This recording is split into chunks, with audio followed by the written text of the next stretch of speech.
Hi there, my name is Suze, and I work with women to help them heal and integrate their inner masculine and feminine energies so that they can have lives that feel really emotionally fulfilling and satisfying. A conversation that comes up really frequently with clients and working with women with feminine energy is the whole thing around control. And if you're on a spiritual journey, you probably have heard all of that too. You gotta let go, and let go, which obviously is the opposite of control, right? And women recognize really early on in the whole letting go or getting into the feminine energy and the flow and the relaxation of feminine energy, they recognize very quickly that they're gonna have to let go of control. But there's an irony and there's almost like a plot twist. It almost feels like a plot twist for me with the idea of control. Because here's the thing. What if it's because you're trying to control the wrong thing? What if you actually are supposed to be in control, but not in the capacity or not in the way that women are attempting to grasp for control? What if it's a switching of your attention from trying to control this one thing and recognizing that the control is around something entirely different? And that's when everything shifts. My messages are always about that, about how it's always these internal energetic shifts that end up surprisingly, and it's a paradox, it's always a paradox.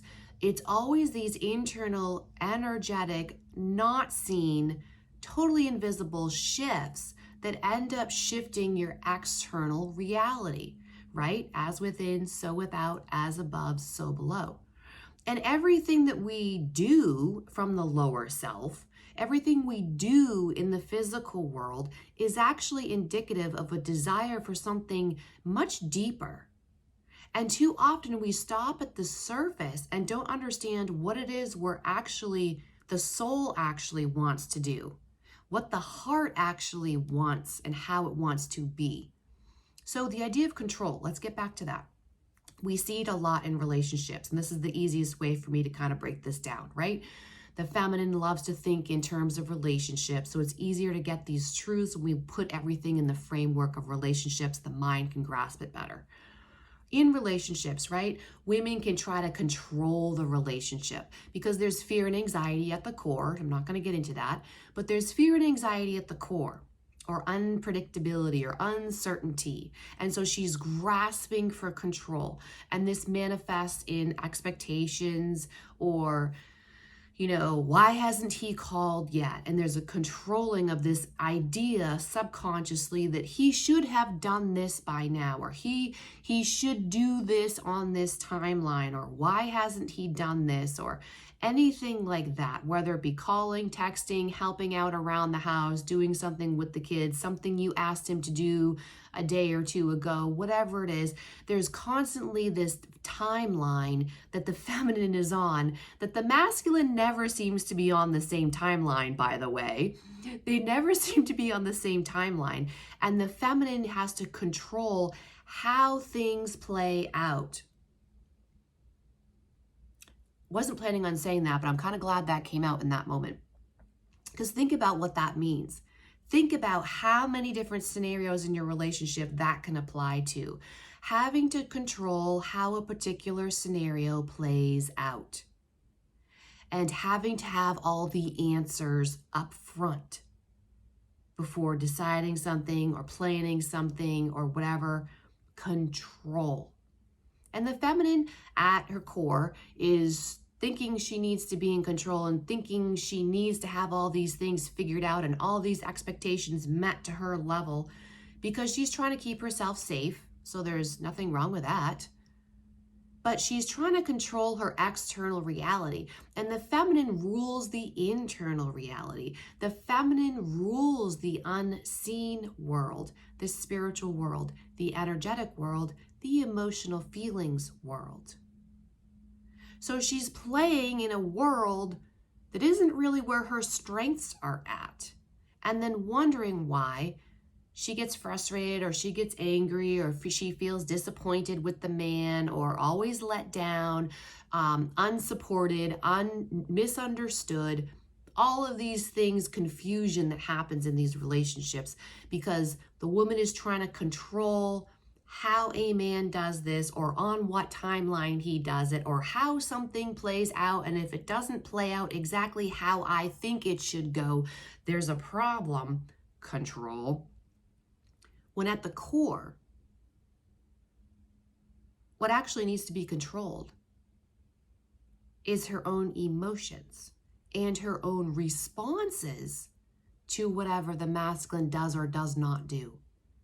How is she responding to her external reality? And if how the external reality looks right now, if it doesn't look exactly how she thinks it should look, and therefore that's going to create some sort of internal chaos, usually some sort of anxiety, how is she dealing with that? Does she then, again, hyper-focus even more on the external and try to grasp for control, or try to get answers, or try to nail things down definitively? Or does she shift internally, see that there's some anxiety and chaos and crazy town happening, and does she work with her own emotions to stabilize, to control? Because if she doesn't do that, she will act out and sabotage the external reality, sabotage her relationship, sabotage whatever the thing is in her physical world that is causing this internal distress emotionally. The control is on you. It's not about controlling your life. It's about controlling your own emotions. And that is the highest timeline of the Divine Feminine. The Divine Feminine knows how to control her emotions. And I don't mean that in the sense of suppressing, denying, numbing, distracting, running away from her emotions. Oh no, it is fully feeling and untangling with self-respect and self-love and self-acceptance and patience, untangling the emotions and whatever she is seeing and feeling and fully experiencing, and knowing how to help herself to find stability. You can also see this again in the whole attachment theory thing, and I've mentioned this briefly before. Generally speaking, stereotypically speaking, women fall under the anxious attachment style. And that is all it is. Anxious attachment is simply the avoidance of self and focusing on the other person in the relationship, in the attachment dynamic. Hyper-focusing and creating anxiety around what that person is or is not doing, or how fast or how slow they're moving, instead of shifting the focus on the self. It's avoiding self and anxiously attaching to what the other person is doing. It's all the same. And the anxious attachment theory stuff is so much more than relationship. It's how you attach to anything, because attachment is anything in life.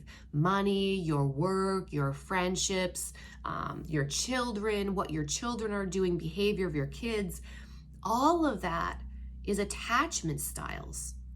And if you're anxious one place, you're going to be anxious everywhere else as well. You're going to have those same kind of baseline triggers because it's all energy. And everything is connected in energy. It's a tangled spider's web. So it's not about controlling your relationship. And that's why you think that's what you want, but then you know, if you're really honest with yourself, when you're trying to control your relationship with expectations or demands or whatever it may be, it doesn't make you happy. And you think it's going to, but you know it just makes you like the person less and less and less, and have more bitterness or resentment or disappointment or disconnection even more. Because you're not working in your wheelhouse. This, the emotional world of yourself and your heart space, is where the attention of the feminine always is. The feminine is always on her heart. What she's feeling, what she needs, how to create stability so that she doesn't sabotage whatever the external thing is out there that is causing distress. Feminine energy is the art of allowing, not controlling, the external reality. It's allowing. It's surrender. And again, there's another irony twist there, because so often we think if we just allow, we think we're going to feel powerless. But it's actually in that we find our power, because we're embracing our internal power of self, internal power around how we're shifting our own emotions and energies, how we're working with our own emotions and energies. That is power, because once you get there, no matter what happens in your physical world, no matter what trigger may come up for you, you know you're good, because you know how to overcome those triggers internally. So whatever happens out there doesn't even matter anymore, because no matter what comes up, you go inward and know how to balance it all out. You know how to create safety and stability for yourself. I hope this video helped. If you resonated with this, if you found value in this, please do subscribe to my channel. Help support my channel here. I thank you so much for being here and listening with an open heart and an open mind. And I'm sending so much love and healing and harmony to everyone. Thank you so much. I'll see you on the next one.